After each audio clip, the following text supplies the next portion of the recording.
Isotopes की जरा definition आप लोग मुझे बता दें, रिकॉल करवा दें, क्या थी?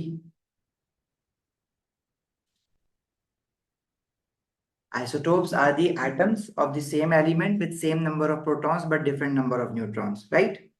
Alternatively, you can write the definition of isotope in terms of subatomic particles, which is same number of protons but different number of neutrons. But alternatively, you can also use the word atoms of the same element with same proton number or atomic number but different nucleon number or mass number, right? यही definition था हमारे पास isotopes का, जो आपका grade 11 में था, वही definition यहाँ भी चलेगी आइसोटोप्स की.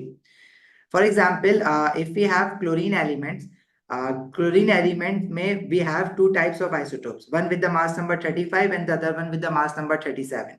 Let's say if we have 100 chlorine atoms and if we separate these isotopes of chlorine, so out of 100 chlorine atoms we will always have 75 atoms of those which have a mass number 35 and 25 atoms are those with the mass number 37, right? And this proportion is 3:1 and that stays same in the nature. Doesn't matter from where you bring the chlorine element, being it from Pakistan, India, Bangladesh, UK, USA, Australia, wherever we are finding the chlorine element throughout the earth atmosphere, we are just always getting two isotopes of chlorine up till yet. मतलब अभी तक जहां जहां से हमें chlorine मिला है, we have just found two isotopes of chlorine, one with the mass number 35 and one with the mass number 37, and in the same exact proportion.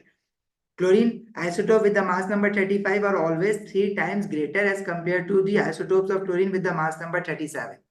If you find the percentages of this, you will get 75% of chlorine 35 isotope and 25% of chlorine with the mass number 37 isotope. And these percentages are known as relative abundance or isotopic abundance. Okay? If I ask you how would we represent any chlorine atom in the periodic table, if you need to represent a chlorine element, you just need to represent it by one chlorine atom. But what mass would you write in the periodic table? You cannot write this isotope, you cannot even write this isotope, because you have to represent the chlorine element with both of these isotopes. So what we used to do, we used to take the average of these isotopes. इन दोनों के masses का average लेते थे ना, but we used to take average on the basis of percentages. We cannot just add these two values and divide it by 2 because they are not in equal proportion. जब ये equal proportion में नहीं है, equal percentage में नहीं है, so we cannot just simply add these two values and divide it by 2. ठीक है? जब हम ऐड करके डिवाइड बाय 2 करते हैं, वो हमेशा हम तब करते हैं जब both the isotopes are in equal proportion, और जब दोनों का परसेंटेज 50-50% हो. तो इनका एवरेज वैल्यू हम कैसे निकालते हैं? We take 75% mass of chlorine 35 and 25% mass of chlorine 37. So how do we solve percentages? 75% of 35 means 75 over 100 into 35, and 25% means 25 over 100 into 37, and we just simply take the sum of these averages, which would give us 35.5. And in the periodic table we mention the relative atomic mass of chlorine as 35.5, not just 35 or 37. You got my point? ये हमने grade 11 में भी किया होता है. Relative abundance तो grade 11 में भी था ना हमारे पास. यहां तक बेटा बात क्लियर है सबको? कोई ऐसा तो नहीं जिसको इस चीज में प्रॉब्लम हो?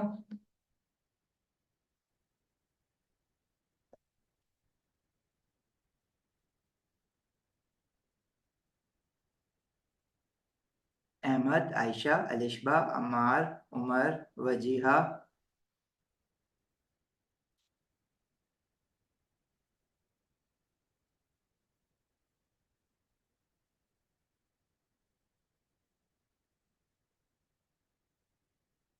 Do you know how many isotopes of bromine element are there in nature up till yet? Why I'm saying up till yet? Because there is always a possibility that you can find more than 2 isotopes of bromine. But so far, we have only found 2 isotopes of bromine.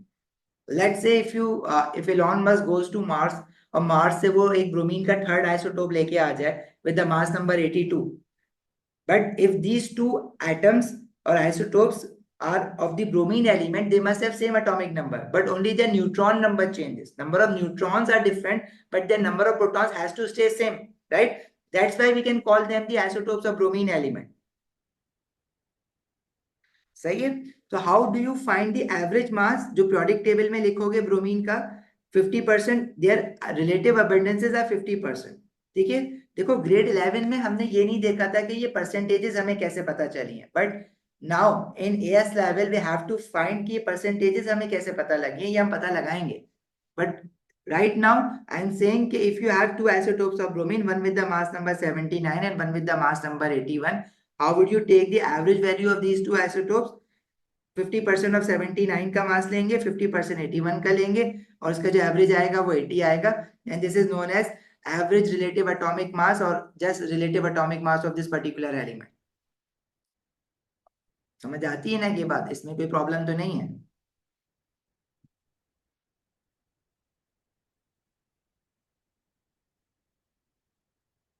Moving on.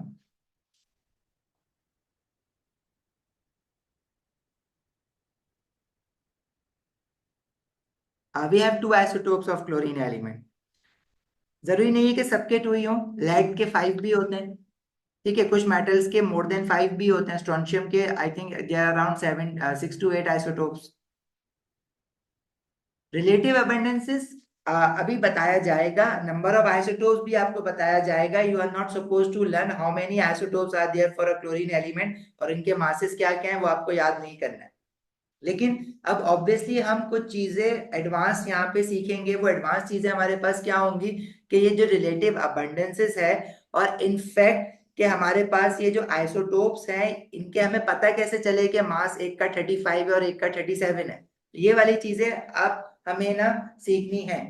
मतलब not in much detail, but थोड़ा सा idea हम जरूर लेंगे। How do we find the relative abundances, yes वो अभी हमें सीखना है, अभी हम देखते हैं आगे। अभी तो हम रिकैप ले रहे थे ग्रेड 11 का जो हमने वहां तक पढ़ा था। अच्छा, अब पहले सवाल ये है कि how we actually came to know that a chlorine element has two isotopes, because we can not see chlorine atoms, right? Atoms तो नहीं देख सकते ना। How we came up to the conclusion that chlorine element has two isotopes? One has a mass number 35, the other one has a mass number 37. Not just that, we actually know their percentages as well. Okay, if we have a sample of chlorine element, out of that sample we have two isotopes of chlorine, one with the mass number 35, the other one with the mass number 37. And moreover we also know कि उनका proportion क्या है, the percentages क्या है, वो भी हमें पता है। तो वो हमें किस तरह से पता चली, how we came up to measure these masses and percentages? तो उसके लिए हमारे पास एक मशीन होती है जिसको we call it mass spectrometer. अब the detailed working of mass spectrometer is not included in your syllabus, but in order to make things more clearer, we have to first just see the mechanism of mass spectrometer, but you are not supposed to remember it. आपको बस एक बार देखना है, थोड़ा सा idea अच्छा हो जाएगा आगे वाली चीज को पढ़ने के लिए। आपको याद नहीं करना है मास स्पेक्ट्रोमीटर के वर्किंग मैकेनिज्म को। अब मास स्पेक्ट्रोमीटर में पता है हम क्या करते हैं, व्हाट वी डू इज, किस तरह से हमें पता चला कि क्लोरीन एलिमेंट के दो आइसोटोप्स है, आज देखते हैं। देखो हम करते क्या है, किसी भी एलिमेंट के अगर हमें नंबर ऑफ आइसोटोप्स का पता लगाना होता है तो we take the gaseous sample of that particular element. चाहे वो क्लोरीन है तो क्लोरीन ऑलरेडी गैस है, बट अगर वो सोडियम मेटल है तो उसको हम हीट करके वेपोराइज करेंगे, and then we will bring it into its gaseous form. For example, अगर हम ना let's start from the example of chlorine. So if we have chlorine gas, तो हम क्या करेंगे, we will heat this chlorine gas and we will make it positively charge. अब इसको positively charge कैसे बनाएंगे, देखो हमारे पास जो होता है ना एक पहले मैं हेडिंग डाल देता हूं और मैं साथ आपको ये भी बता देता हूं कि इसको याद नहीं करना है। This is the working principle of mass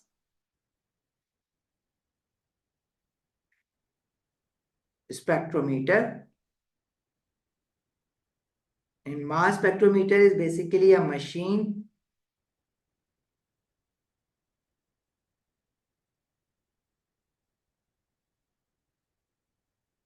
that we use to find the number of isotopes of any element.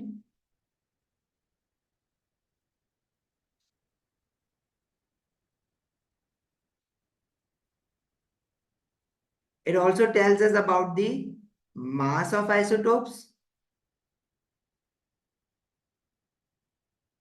And it also measures the relative abundance of for each isotopes.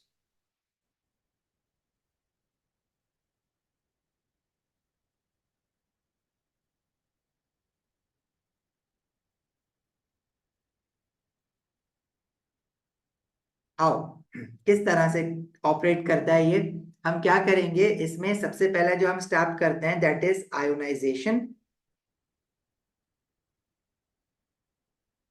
In ionization, what we actually do is we make any atom or a molecule, or collectively we can, right now we can call them a particle. We make any particle positively charged.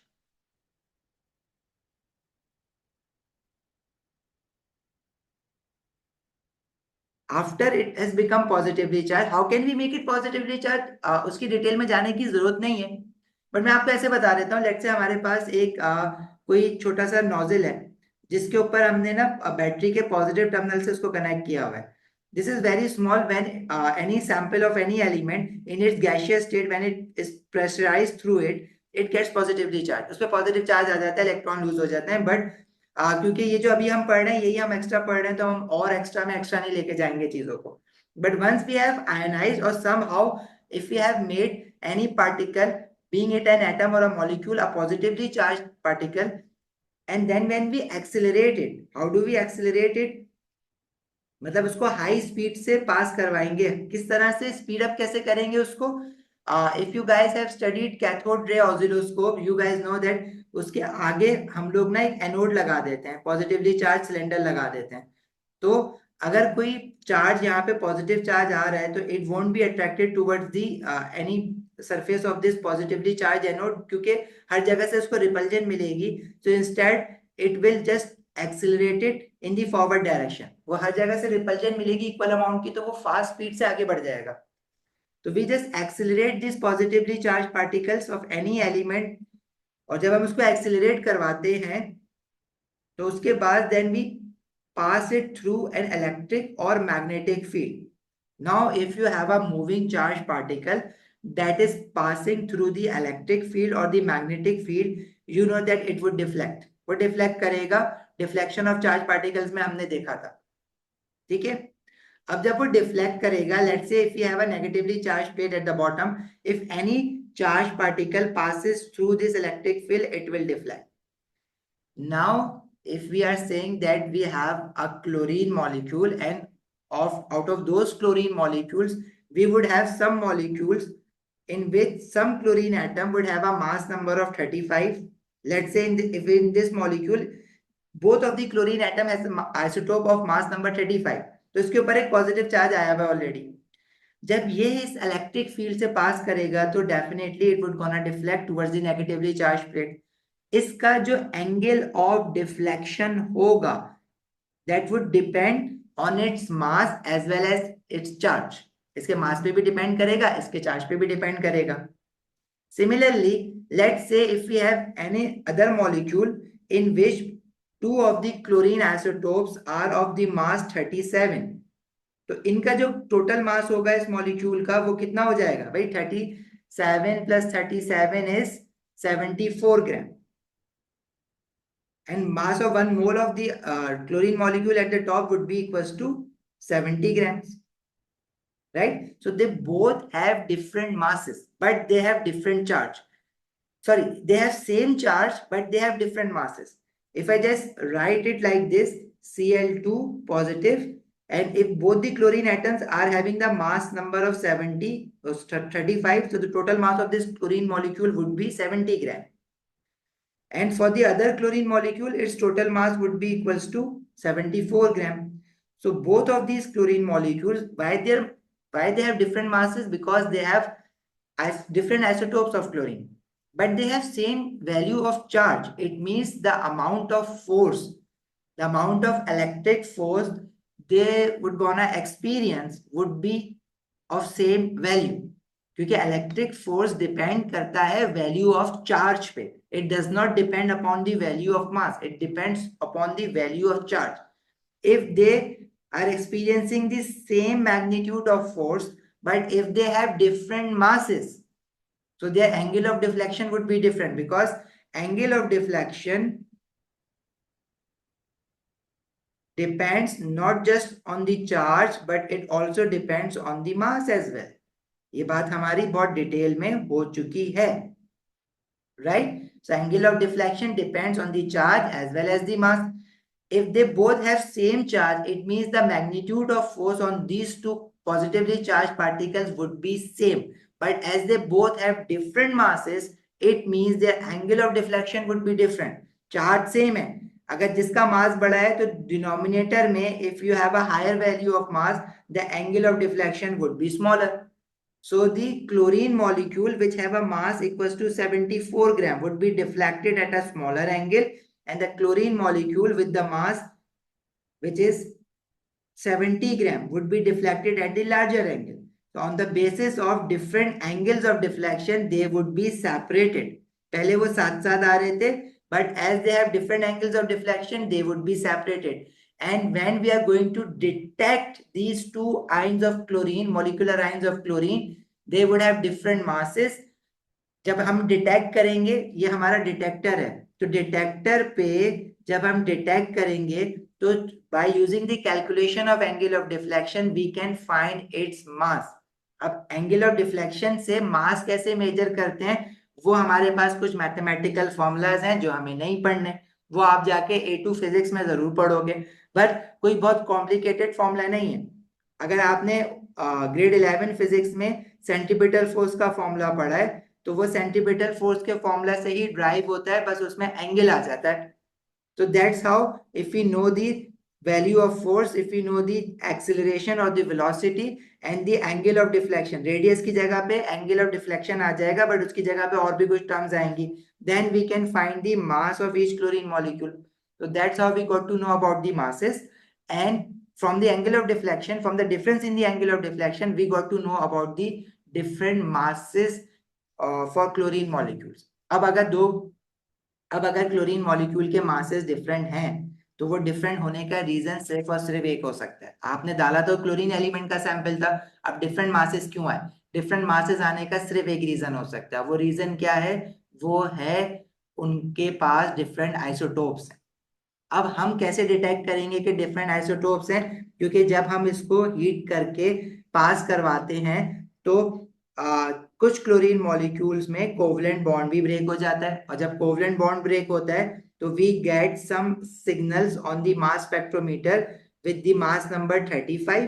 कुछ 35 वाले मास वाले भी हमें मिलेंगे क्योंकि उनका angle of deflection और बड़ा होगा क्योंकि उनका मास छोटा है, और कुछ हमें 37 वाले भी मिलेंगे. तो यहाँ पे मास स्पेक्ट्रोमीटर पे जो सिग्नल्स आते हैं उन सिग्नल्स से हम एंगल ऑफ डिफ्लेक्शन मेजर करके इनके मासेस कैलकुलेट कर रहे होते हैं.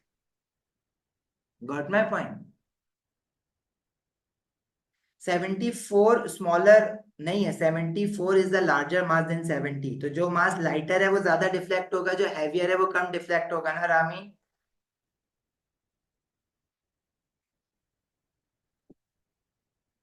समझ आई बेटा बात?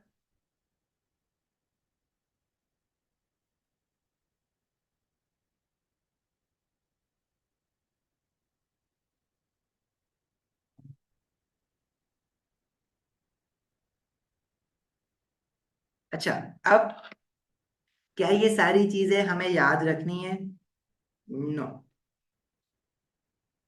हमें कहाँ से पढ़ना है? हमें पढ़ना है बेसिकली ये जो सिग्नल आ रहा है ना, डिटेक्टर आ रहा है, ठीक है, इस पे एक चार्ट रिकॉर्ड होगा. मतलब सिग्नल्स आएंगे, उन सिग्नल्स को हम एम्पलीफाई करेंगे और एक चार्ट रिकॉर्ड करेंगे. वो जो चार्ट होता है वो बेसिकली एक ग्राफ होता है. उस ग्राफ को हम कहते हैं मास स्पेक्ट्रम. ठीक है, this is known as mass spectrum. हमारा काम स्टार्ट होगा from the knowledge of mass spectrum. We should know how to read the mass spectrum to find the number of isotopes as well as the relative abundance or the masses of each isotope. अब mass spectrum पे अगर हम देखेंगे तो हमारे पास एक graph है, तो इसमें एक्स एक्सिस पे भी take mass to charge ratio, why we need a mass to charge ratio, क्योंकि चार्ज तो सब पे +1 होगा हमेशा, तो जो इनके मासेस ही डिफरेंट हो रहे होंगे ना, तो हम इसके चार्ज टू मास रेशियो नहीं ले रहे, मास टू चार्ज रेशियो ले रहे हैं, ताकि न्यूमरेटर में मास होगा और डिनोमिनेटर में चार्ज हमेशा +1 होगा, तो वैल्यू इक्वल टू मास ही होगी हमेशा, राइट, इसलिए हम मास टू चार्ज रेशियो ले रहे हैं इसका। अच्छा, और y एक्सिस पे we are taking their percentages कि कौन सा पर्टिकुलर आइसोटोप कितना ज्यादा आ रहा है, जिसके सिग्नल ज्यादा आएंगे उसकी परसेंटेज ज्यादा होगी, जिसके सिग्नल्स कम आएंगे उसकी परसेंटेज कम होगी। So that's how we can find the percentage और द रिलेटिव परसेंटेज और relative abundance of each and every isotope. For example, हमने zirconium element, zirconium is an element, उसको हमने ना चेक करना था कि उसके कितने आइसोटोप्स होते हैं, तो जब हमने उसको मास स्पेक्ट्रोमीटर से पास करवाया, तो उसमें we got how many signals, 1 2 3 4 5 signals, it means a zirconium element has 5 isotopes. Ahmed, कौन सा वाला पार्ट समझ नहीं आया?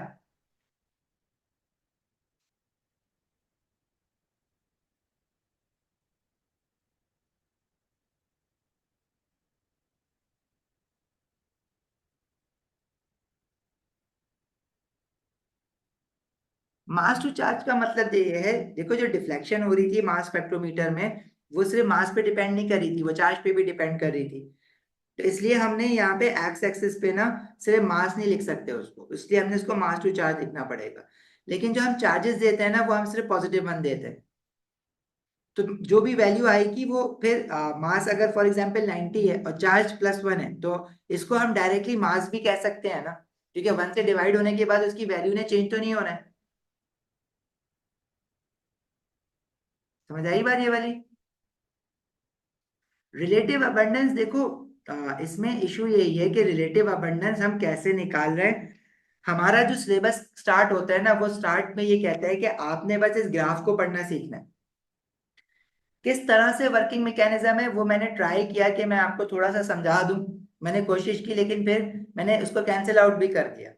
वो बेसिकली जो परसेंटेजेस हम किस तरह से पता लगाते हैं, देखो हमारे पास यहाँ पे डिफरेंट सिग्नल्स आ रहे हैं ना, अब अगर अगर ये टोटल नंबर ऑफ सिग्नल्स हमारे पास लेट से 200 सिग्नल्स आ रहे हैं, इन 200 सिग्नल में से क्लोरीन 35 के जो है वो लेट से हमारे पास 60 सिग्नल्स आ रहे हैं, तो हम क्या करेंगे, 60 डिवाइडेड बाय 200 इंटू 100, तो इसकी परसेंटेज आ जाएगी, वो इसकी रिलेटिव अबंडेंस है। तो the basis of number of signals that we are getting on the detector, उसकी वजह से उससे हमने रिलेटिव अबंडेंस निकाला। जी हसन, पूछो बेटा। सर यूजुअली इसकी कितने मार्क का सवाल आता है कितने मार्क्स कि का आते हैं? एमसीक्यूज आते हैं, 1 MCQ यू कैन एक्सपेक्ट, और may be at most 2 MCQs, और इसका शॉर्ट आंसर नहीं आता कि 4 मार्क के आप एक्सप्लेन करें हाउ नहीं, टू फाइंड रिलेटिव अबंडेंस नहीं? नहीं आता। और कोई ग्राफ का नहीं आता कि बेस्ड ऑन चार्जेस आप ड्रॉ करें कि वेयर दिस रिलेटिव वुड वो आ लैंड सकता जैसे? है, वो आता है। आपको ग्राफ की पीक्स बनाने के लिए आ सकती हैं, हार्डली 2 पीक्स बनाने के लिए आती हैं, तो वो हम देखेंगे अभी तो आगे, अभी तो हमने स्टार्ट किया है ना। नहीं नहीं, इस तरह जिस तरह आपने अभी बताया था कि मैथ स्पेक्ट्रोमीटर में वो पीछे जो सिग्नल डिटेक्टर पे लैंड होती है, इस तरह आ सकते हैं? नहीं, मास स्पेक्ट्रोमीटर में अभी तक जो हमने बात की है उसका कोई क्वेश्चन नहीं आएगा कि हमने किस तरह से डिटेक्ट किया। ये हम लोग ठीक है। इसलिए इसका बैकग्राउंड देखा ताकि हमें ना थोड़ा सा क्लियरली चीजों को समझ आ जाए कि ये जो हमने एक्सीज लिए हैं, इस पे मास टू चार्ज रेशियो क्यों लिया हुआ है, although we are we will be considering this as a mass of zirconium atom, but this is not actually the mass, this is the mass to charge ratio। पहले के syllabus में होता था मास spectrometer पे, इनको पता नहीं क्या हुआ, इन्होंने निकाल दिया। अब निकालने से कोई फायदा तो नहीं हुआ, हमारी अंडरस्टैंडिंग थोड़ी सी और मुश्किल हो जाती है, इसलिए हम 5-10 मिनट लगा के उस चीज को डिस्कस कर लेते हैं, क्योंकि आगे फिर आपको प्रॉब्लम नहीं होगी इसमें। लेकिन जो एक्चुअल काम स्टार्ट हो रहे हैं ना, जिससे क्वेश्चन बनेंगे, वो यहाँ से बनना स्टार्ट होंगे कि you have to know how to read this mass spectrum. ठीक है। अच्छा, अब इस मास स्पेक्ट्रम को हमने फॉर एग्जांपल देख लिया, इसमें we have 5 isotopes of zirconium, और इनका जो मास है 90, एक का 90 है, एक का 91 है, और एक का 92 है, इनकी पीक्स के ऊपर इनके ना मासेस लिखे हुए, एक का 96 है। That's how we got to know about their masses. और y एक्सिस से इनकी रिलेटिव अबंडेंस भी पढ़ सकते हैं हम लोग, ठीक है। अब जैसे ये क्वेश्चन है, इस तरह का क्वेश्चन आता है। अब इसमें पूछा हुआ है कि calculate the average relative atomic mass of neon. अब नियॉन एलिमेंट का एवरेज मास निकालने के लिए you should know about the all the isotopes of neon. अब हमें कैसे पता चलेंगे? We will get to know about the isotopes of neon from this mass spectrum. If we see the mass spectrum of neon, we can see 3 peaks. These 3 peaks signify that neon has 3 isotopes. One with the mass number 20. ये जो नीचे x axis पे है वो मास to charge ratio है, लेकिन वो उसको हम मास पढ़ेंगे क्योंकि चार्ज की वैल्यू सबके लिए या तो इक्वल है या पॉजिटिव 1 है। So this will be read out as their masses, relative atomic mass. Isotope of neon का जो मास है वो 20 है। मतलब नियॉन का एक आइसोटोप है जिसका 20 मास है। We have another isotope of neon जहां पे पीक आ रही है वो 21 पे आ रही है। And we have third isotope of neon with the mass number 22। And what about their percentages? इनकी परसेंटेजेस देखो पीक के ऊपर लिखी हुई है, क्योंकि वाई एक्सिस से पढ़ना थोड़ी सी मुश्किल हो रही है यहाँ से, तो उन्होंने लिख के दिया हुआ है इस क्वेश्चन में। This is 90.9%, this is 0.3%, and this is 8.8%.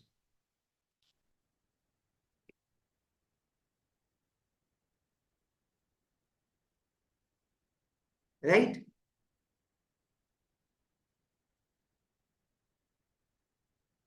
अच्छा, अब एवरेज मास कैसे निकालेंगे? Yes, mass spectrum is this graph जो आपके सामने है ना, इसी को मास स्पेक्ट्रम कहते हैं। अच्छा, अब एवरेज मास कैसे निकालोगे? अगेन जो ओ लेवल में करते थे, 90.9% of neon 20, 0.3% of 0.3% of means 0.3 divided by 100 into 21, and 8.8% of neon 22। That's it. ये मास आ जाएगा एवरेज मास आपके पास। You have to use the calculator for this. Easy, आसान सा काम है।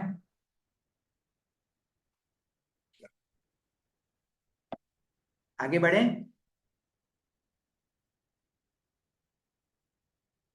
इससे रिलेटिव मास आ जाएगा। This is the relative atomic mass. Calculate करके बताओगे कितना आ रहा है? This is the relative atomic mass of neon, जो कि हम प्योरिक टेबल में लिखेंगे अब डेसिमल के साथ, अप टू 1 डेसिमल प्लेस। पहले तो हम राउंड ऑफ करके लिखते थे ग्रेड 11 में, अब हम इसको डेसिमल के 1 डेसिमल प्लेस तक लिखेंगे।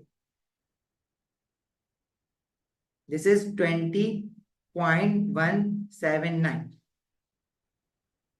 Now if you see the periodic table,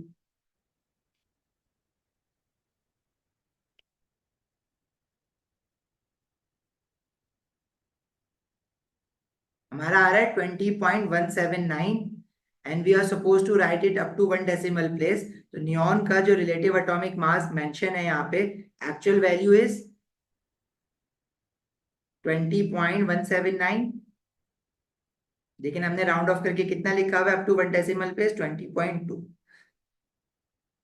this is the relative atomic mass. ऐसे पता लगता है।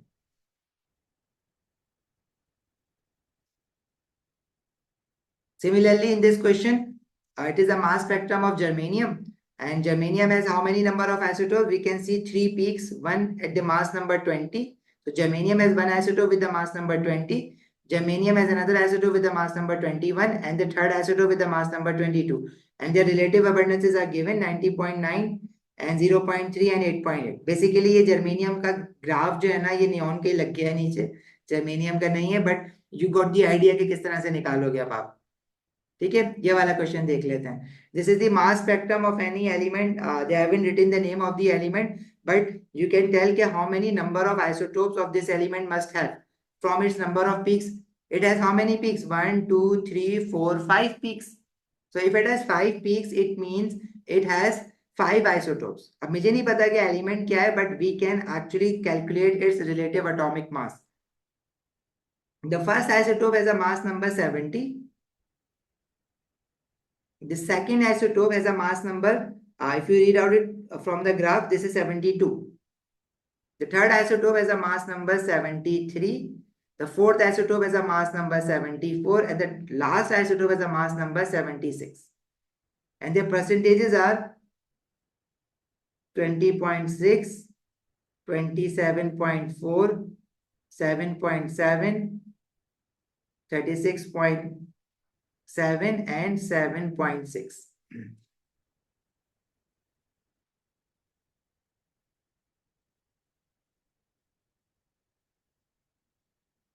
अब किस तरह से निकालोगे average mass? You will use this percentages to find the average mass. That's very simple. कर लेंगे आप लोग. आगे बढ़े. 20.6 of 70, 27.4 of 72, 7.7% of 73 and so on. छोड़ दूं यहाँ पे मैं? कर लोगे इसको? हम थोड़े से वो कौन क्वेश्चंस करते हैं जो थोड़े से मुश्किल है. मुश्किल तो ये भी नहीं है, बस थोड़ा सा वर्किंग, मैथमेटिकल वर्किंग ज्यादा है, इसलिए मुश्किल लगते हैं.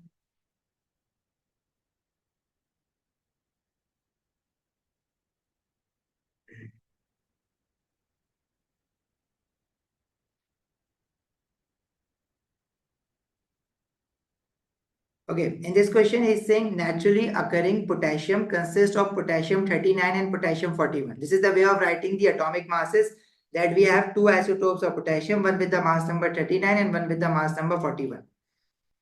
Calculate the percentage of each isotope present if the average value is 39.1. The relative atomic mass that is written for the potassium in the periodic table is 39.1. That must have been found by taking the average of these two isotopes. But in order to find the average value of the relative atomic mass of potassium, we need the relative abundances of both the isotopes. They haven't given you the relative abundances. But as we know, there are only two isotopes of potassium. If we take percentage of one of the isotopes as X%, then the percentage of the other isotopes must be 100 minus X%. If we take the average value of both of these isotopes on the basis of these percentages, we finally know the actual value, which is 39.1, जो कि उसने question में भी लिखी हुई है, and you can also check it from the periodic table. So if we take the X% of X divided by 100 into 39 and 100 minus X whole divided by 100 into 41, this would give us 39.1. That's how we will find the value of X, which would be the percentage of the first isotope of potassium. और उसको 100 से minus करोगे तो you will get the relative abundance of the other isotope of potassium. हाँ, but most of the students they mess up while calculating this. यहाँ पे ना algebra की mistakes हो जाती हैं. कर लोगे इसको या मैं करके दूं? X into 39 would give you 39x over 100. And if you multiply 41 by 100, it would have 4100 minus 41x whole divided by 100 is equals to 39.1. Keep solving it. You have to take 100 as an LCM. And then you will get 39x plus 4100 minus 41x is equals to 39.1. Take 100 on the right hand side of the equation. Multiply it with 39.1 and then you can solve for these values, right? 39 minus 41, 39x minus 41x would give you minus 2x and 41,000. And finally, you have to take 41,000 on the right hand side of the equation. But before that, multiply 39.1 by 100, it would be 3910 minus 4100 is equals, left hand side we have x, इसको -2 से divide कर देंगे. So the value of x would be कितना आ रहा है?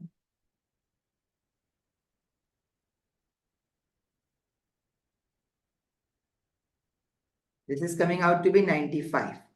So the percentage of the first isotope of potassium is 95%. मतलब ये इसकी relative abundance है. This is equals to 95%. And the relative abundance of the other isotope, जिसको हमने 100 minus x लिया था, it should be equals to 100 minus 95, that would be equals to 5%.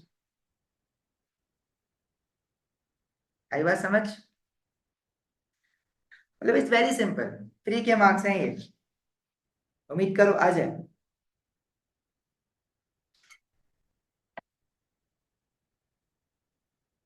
आगे बढ़े।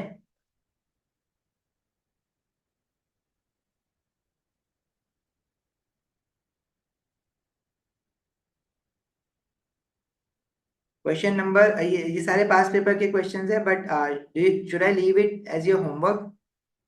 होमवर्क के लिए छोड़ दें ये क्वेश्चन, आपके लिए कर लोगे?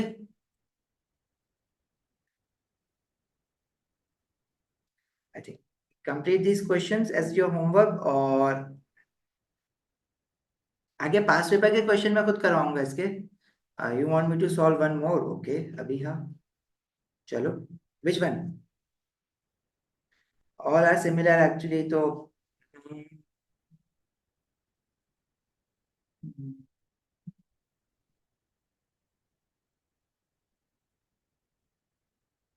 Let's do this question, second last one. Copper has a relative atomic mass of 63. Relative atomic mass is the average mass. ठीक है, ये एवरेज मास होता है। अब कॉपर के deduce the relative mass of the other isotope. तो copper has a relative atomic mass of 63 and the abundance is 69%. अच्छा, इसमें फर्स्ट आइसोटोप का मास लिखा हुआ नहीं है, ये कुछ। अच्छा, ये क्वेश्चन जो है ना, ये एक्चुअली ये क्वेश्चन है, इसका जो पार्ट है ना वो ऊपर है, ये थोड़ा मिसप्रिंट हो गया है।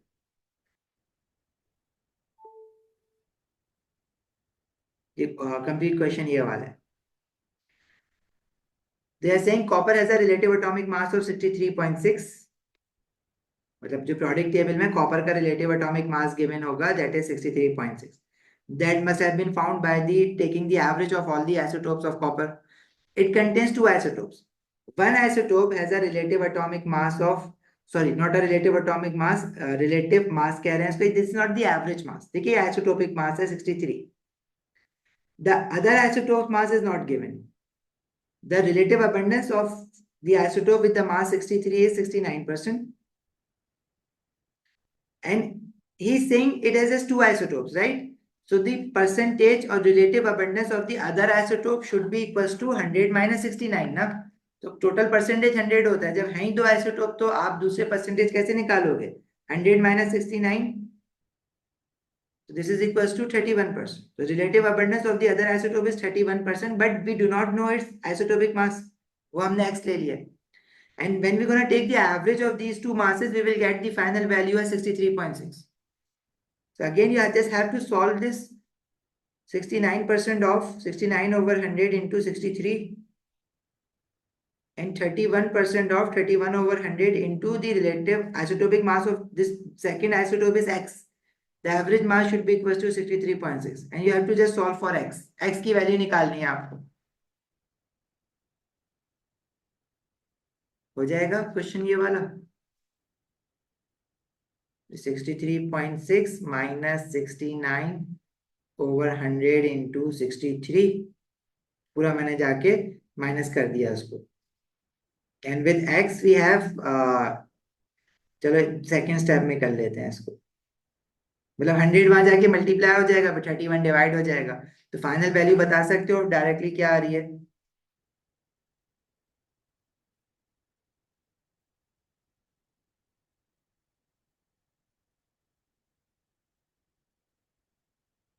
$64.9। नेगेटिव में नहीं आ सकता, नेगेटिव में आ रहा है।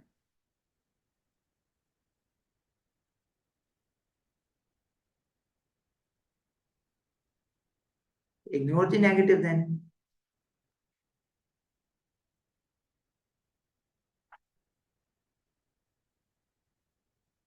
3.6,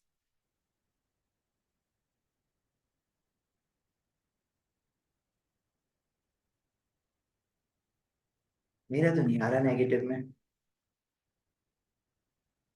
पॉजिटिव में आ रहा है 64.9। ठीक है, कुछ हो गया होगा अहमद। ठीक है, तो other isotope of copper has isotopic mass of 64.9, और जब इनका हमने एवरेज लिया होगा on the basis of their percentages तो हमारे पास 63.6 आया था। ठीक है भाई, आगे बढ़े। ओके, अच्छा। अब बेसिकली होता क्या है कि अगर हम किसी मेटल को ले रहे थे तो वो तो सिंगल एटम होता है, जब गैसियस स्टेट में आ जाएगा और पॉजिटिव आइन होगा। लेकिन initially we took the example of chlorine. अब क्लोरीन के मास स्पेक्ट्रोमीटर जो निकलेगा, जो ग्राफ बन के निकलेगा उसका, तो उसमें तो क्लोरीन जो मॉलिक्यूल है उसमें कितनी पॉसिबिलिटीज है भाई। क्लोरीन मॉलिक्यूल पे अगर चार्ज आ रहा है पॉजिटिव का, तो उसमें there is one possibility is that the both isotopes of chlorine must be of the mass number 35, तो उसका टोटल मास बन जाएगा 70। एक पीक तो हमें 70 पे मिल जाएगी, ठीक है, mass to charge ratio value of 70 पे आ जाएगी एक पीक। अच्छा, but there is another possibility कि क्या पता one of the isotope in this molecule must have a mass number of 35, the other isotope should have a mass number of 37। तो दूसरी वैल्यू हमारे पास किस चीज की आ जाएगी, 35 प्लस 37 वुड गिव यू 72। एक पीक हमारे पास 72 की आ जाएगी। अच्छा, एक और पॉसिबिलिटी ये है कि क्या पता, अच्छा अगर आप कहोगे एक का 37 मतलब पहले वाले का 37 हो दूसरे वाले का 35 हो, तो वो तो एक अलग कॉम्बिनेशन नहीं है, उसका मास भी तो 72 ही बनना है ना।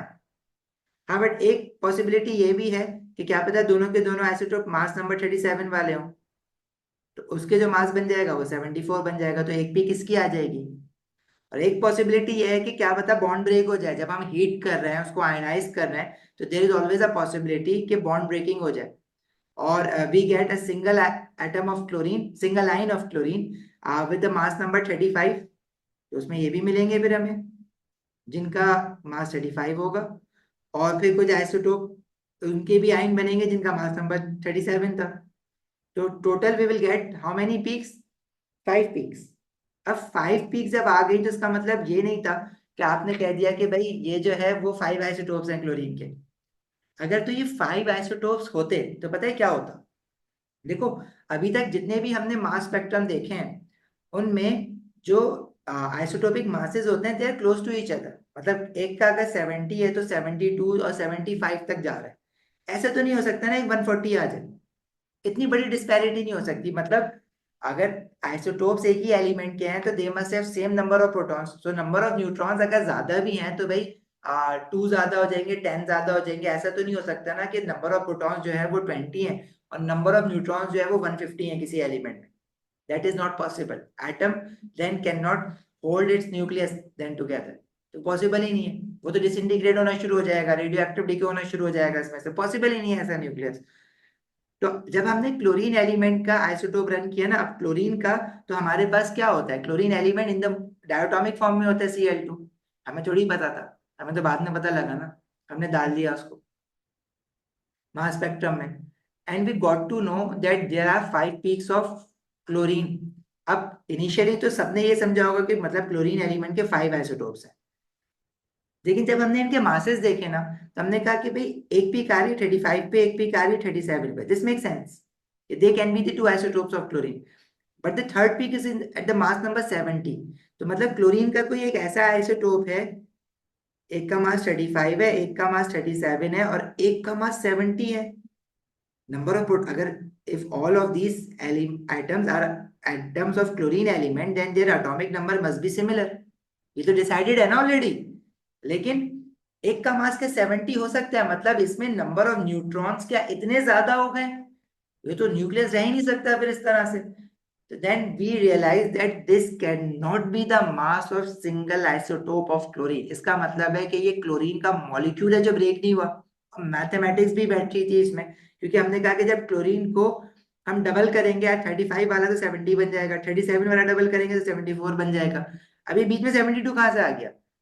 Then we realized that if we have one molecule of chlorine, there is a possibility that one of the atoms in that molecule must have a mass number of 35 and the other atom must have a mass number of 37, तो 72 बन गया। तो ये जो 5 peaks हैं, ये peaks आपके पास identify करने के लिए आती हैं। You should be able to realise that this is the chlorine ion with the mass number 35, the second peak is of chlorine ion with the mass number 37, the third peak is for a molecule of chlorine, this is a molecular ion in which both the chlorine atom has a mass number of 35, and this second last peak is of again of a chlorine molecular ion, and one of the atoms sorry, one of the atoms in this molecule must have a mass number 35 and the other atom must have a mass number 37। और ये जो हमारे पास last peak है ये भी molecular ion peak है, इसमें एक क्लोरीन का मास 35 होगा, दूसरे क्लोरीन का मास 37 होगा। इस तरह से हमें पता लगा।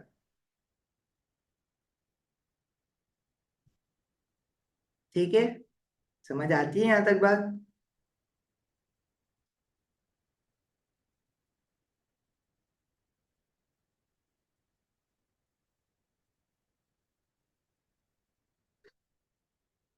Sometimes the question is given like this, where they do not give you the mass spectrum, but they directly give you the isotopic mass and their relative abundances. तो ये तो और आसान है, 2% of 204 plus 24% of 206 plus 22% of 207 plus 52% of 208. That's how you will get the relative atomic mass of this particular element, which is light. बेटा कर लोगे ये सारे? समझ तो आ रहे हैं ना? ये पोटेशियम का जो हमने ऊपर क्वेश्चन किया था, ये उसका सोल्यूशन गिवन है यहाँ पे। अच्छा, ये रिपीट हो गया और कुछ नहीं हुआ ये। ठीक है, इसको मैं थोड़ा सा सेट करके सेंड कर दूंगा। हाँ भाई, किसी का आप कोई क्वेरी, कोई प्रॉब्लम, कोई डिफिकल्टी, कुछ पूछना है? क्वेश्चन स्क्रीन दिस, ये असल में वही क्वेश्चंस हैं, बस इनमें से एक का ना सोल्यूशन हुआ है, तो वो तो हमने ऑलरेडी कर लिया था। I will remove this page जब मैं सेंड करूंगा अभी आपको ये।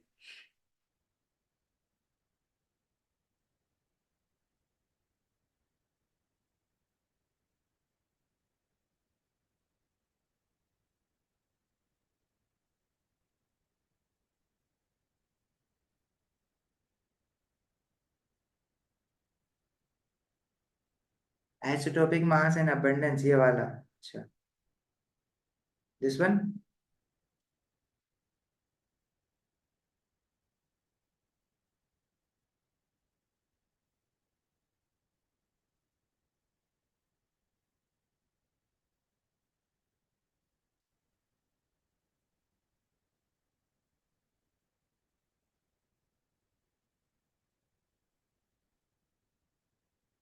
हाँ भाई, किसी को कुछ और पूछना है?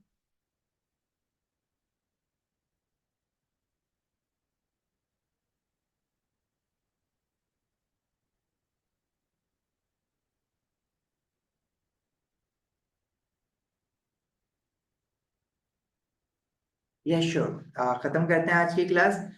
नेक्स्ट क्लास में हम मास स्पेक्ट्रोमीटर के क्वेश्चंस करेंगे, और फिर we will start off with a new chapter. What would you like to start? Would you like to start chapter moles और केमिकल बॉन्डिंग? अगर आप लोग लेबोरेटरी में फंस रहे हो मोलर कैलकुलेशन में, तो आई वुड रिकमेंड के we should start with moles. Otherwise if it's going okay, तो फिर हम लोग जो है वो केमिकल